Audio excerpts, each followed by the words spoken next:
But running versus walking, what is your take? Di ba may mga nagsasabi sa atin, babawian ka ng running pagtanda mo. Talagang Mm. tatama niya yung tuhod mo. I-wear out niya yung tuhod mo. What is your take on that as a surgeon?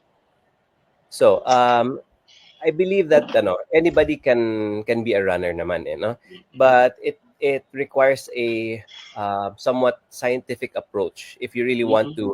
to pursue it and continue doing it long term. So Mhm. when I say scientific approach, you have to address it or you have to approach it by addressing mga strength and conditioning aspects also, no? So Mhm.